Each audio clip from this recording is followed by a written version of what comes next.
Hello everybody, it's time to chat about the total solar eclipse that's happening on the 8th of April. Now, as you know, I've already done a few shows on this where I said that it's rather interesting because it's happening conjunct Chiron, and therefore there's a health and pandemic theme that cannot be ignored, and therefore do keep an eye out for something like that developing.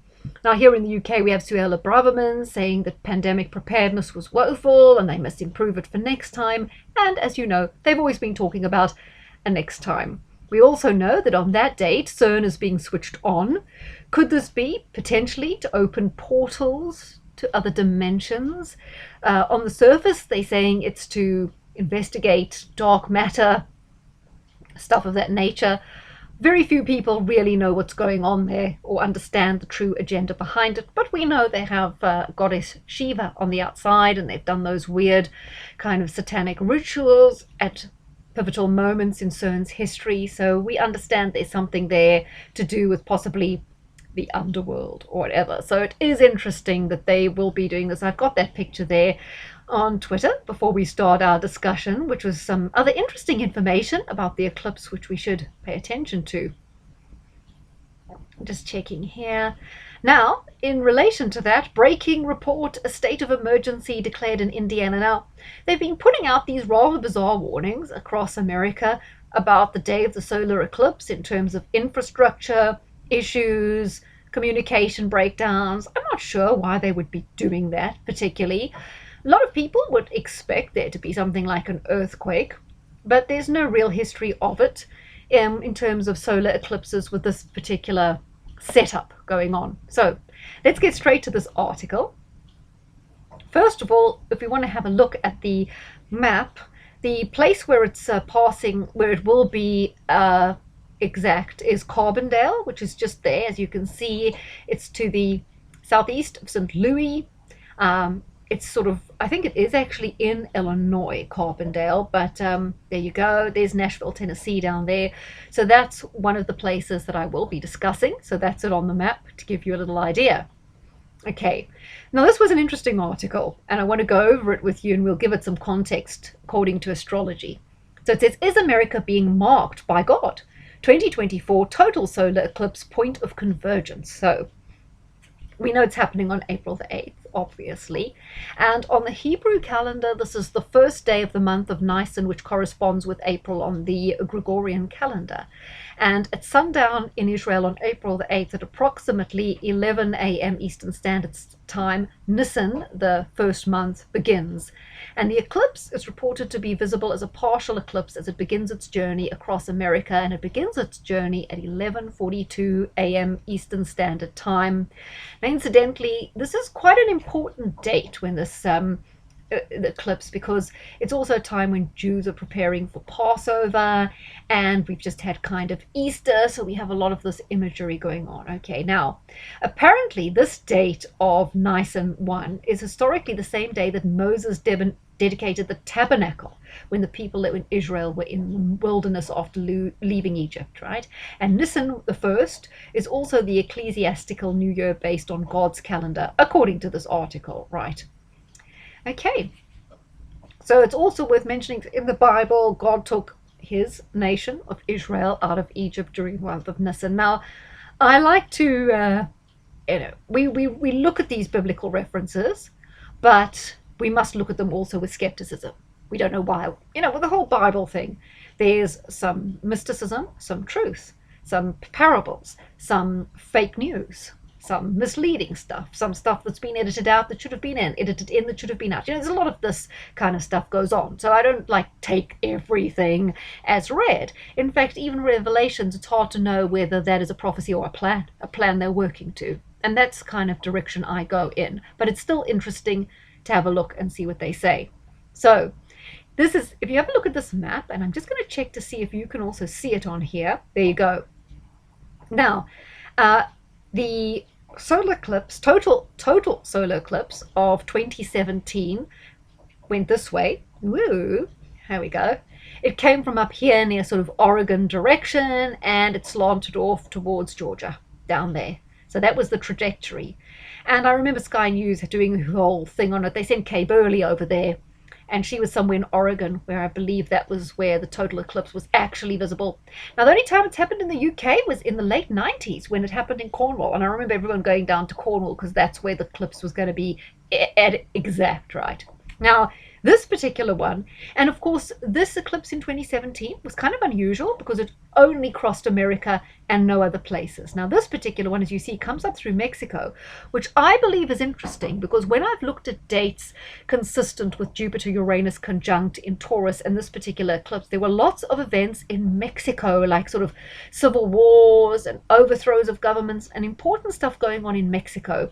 So I do believe there's a new potential prime minister, very much of a World Economic Forum fan coming into Mexico, whereas they've had a kind of laid back guy who seems quite reasonable at the time being. So we'll see if Mexico is going to be an arena where a lot is taking place, because I believe it will be.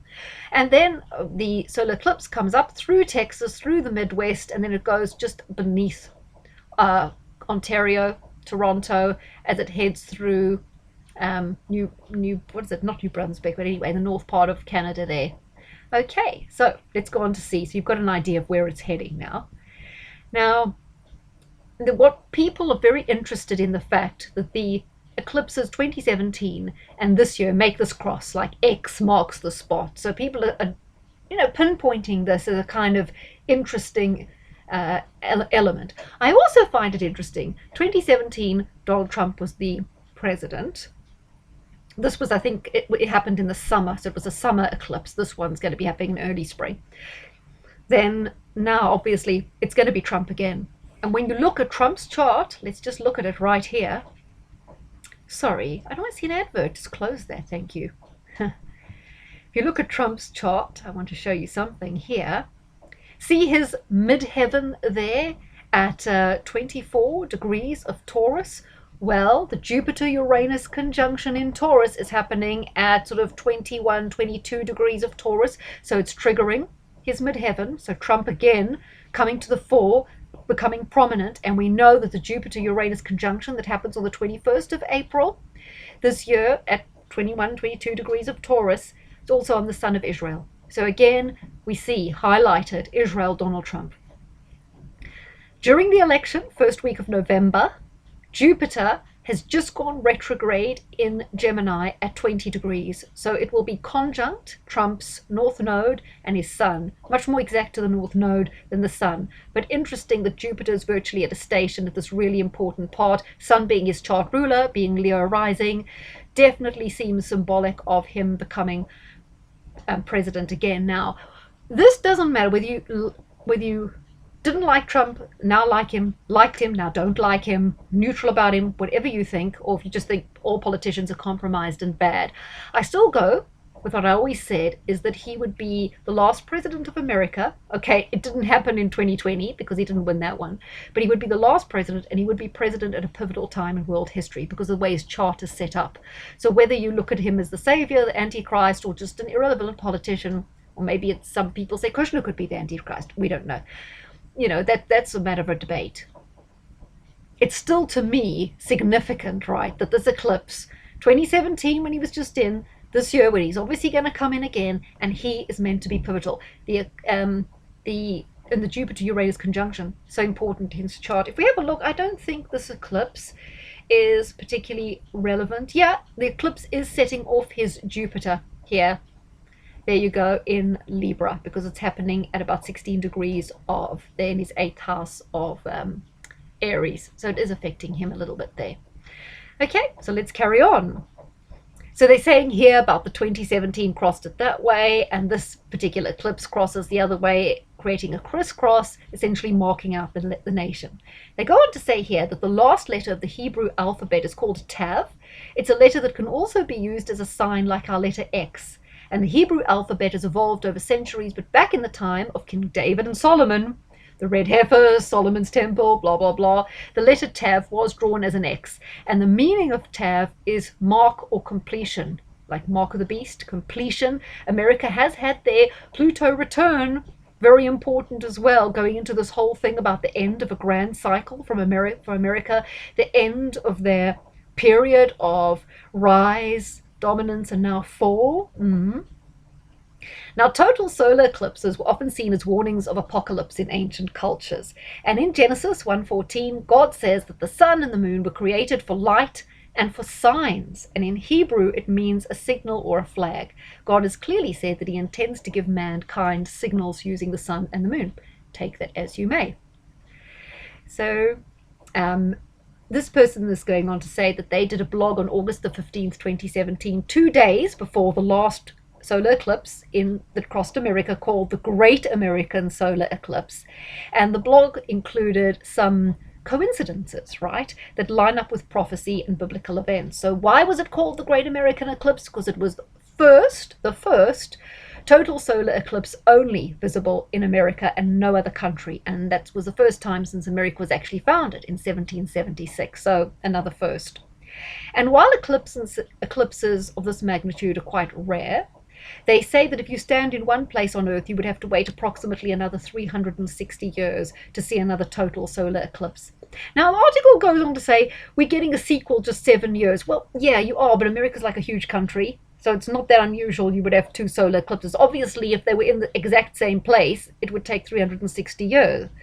But the actual culmination of the eclipse is not in the exact same place. So I think that the person gets slightly wrong end of the stick there, because he says, I don't know if it's he or she, yet we're getting a sequel to 7 years from the 2017 total solar eclipse, and the proximity defies the law of averages. Yes, it's true, but not to the extent they say, and we should consider this as a sign.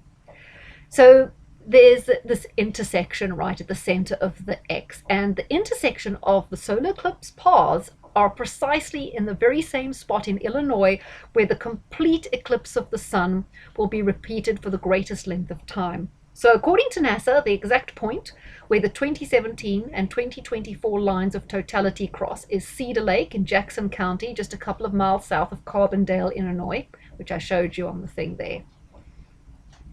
And they go on to say, what do they call this area of the country? It's called Little Egypt. And why is South Illinois called Little Egypt? Well, apparently there are quite a few reasons. There's a river system that's reminiscent of the Nile Valley. It's also an area where slavery was in place, despite it being technically illegal in Illinois. And there are several cities in the area named after ancient Egyptian places like Karnak, Cairo, and Thebes. So in the mid-19th century, there was like a famine in northern Illinois. It's like towards the Chicago area, I suppose. But at the same time, there was like a bountiful harvest in the southern part of Illinois. So the people in the north kind of compared themselves to the children of Jacob, who in a time of famine were forced to go to Egypt to seek food for their families. And people from northern Illinois said the Carbondale region had saved their lives because it provided grain, and hence it became known as Little Egypt. So the article goes on to say that Little Egypt is a lot like contemporary America, because just as ancient Egypt did for the Jews throughout the ages, the unprecedented dual eclipses of this decade represents a remarkable link between the story of the original exile to Egypt and X marks the spot, Little Egypt location in Illinois. I think that's a bit vague for me. I don't know what really they were trying to get at there, but anyway, I'll leave it with you. I'll link to the article so you can have a read. Now, what's also important is this number, 400, because it plays a special part in the relationship between the sun and the moon, as well as the number of years that were predicted for the Egyptian exile. So specific numbers are often recorded in the Bible, so we'll kind of recognize the symbolism. It's like this whole numerology thing. Hey, they like to send signs with numbers because people can interpret these in a specific way. So it's getting the message out to the initiative. So what is the number 400 all about? They have a quote. Then the Lord said to Abram, "You can be sure that your descendants will be strangers in a foreign land where they will be oppressed as slaves for 400 years. Genesis 15:13. Now, a solar eclipse is predicated on that very number because the sun, as the Bible told us, is larger than the moon, and God made the two great luminaries, the large luminary to rule the day and the small to rule the night. And to be exact, the sun is 400 times larger than the moon. And why can the moon totally eclipse the sun? It's because the sun is 400 times further from us than the moon, a relationship of distance exactly parallel to that of size. So when God created the sun, the moon, the stars, blah, blah, blah, his primary purpose was seen in Genesis 1:14 when God said, "Let there be lights in the firmament of heaven to divide the day from the night, and let them be for signs and for seasons and for days and for years. So this person says, eclipses are to provide signs for the timing of extraordinary events and the timing of the 7 appointed times or feasts of God each year, i.e., the seasons, the day and the night, and the years. So goes on to say there. Now, another interesting thing, there will be 8 total and 8 partial eclipses over 8 locations named Nineveh on April the 8th. Now, if we go here, we'll see there are an awful lot of places called Nineveh in Carbondale. You put there Nen, Nineveh. There's Nineveh, Indiana, Montana, Ohio, Texas. So quite a few Ninevehs in the USA. I'll just put BEH, get the whole thing. Any more coming up? Pennsylvania. So I would say the ones in Indiana and Texas are definitely going to be traversed, probably not in Pennsylvania, right? They'll see the partial eclipse, but the ones in Indiana, Texas could be in the path of the eclipse, therefore more significant. So if you go to Matthew 16, it says that no sign shall be given except the sign of Jonah. Jonah went to Nineveh to tell God was ready to destroy them, to tell them that God was ready to destroy them, and they responded by repenting. So they say here, is it a coincidence that this total eclipse will occur over Nineveh, Texas, Nineveh, Missouri, Nineveh, Indiana, Nineveh, Ohio, Nineveh, Pennsylvania? Well, I think that's out of line, but anyway. Nineveh, Virginia, Nineveh, New York, and Nineveh, Nova Scotia. It'll definitely be going over Nova Scotia because it does go over Canada. Is that a coincidence? Note there to tell them that God was ready to destroy them.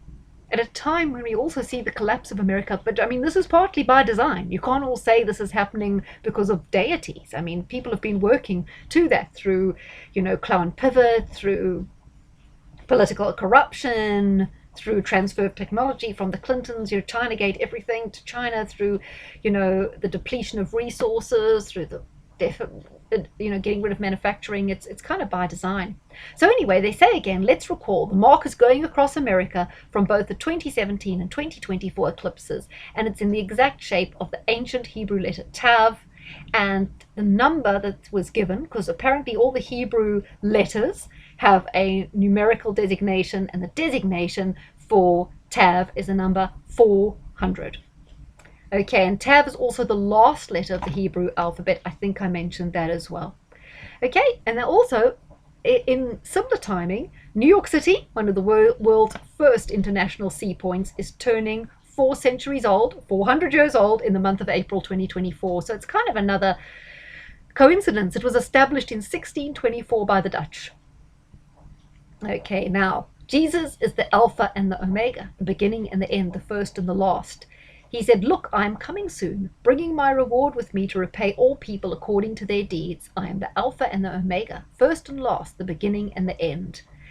Now it says, it kind of goes on to say, has the Lord put a signature on this event, And the Bible says, again, I'm not sure, it says, for I do not desire, brethren, that you should be ignorant of this mystery, lest you should be wise in your own opinion, that blindness in part has happened to Israel until the fullness of the Gentiles has come in.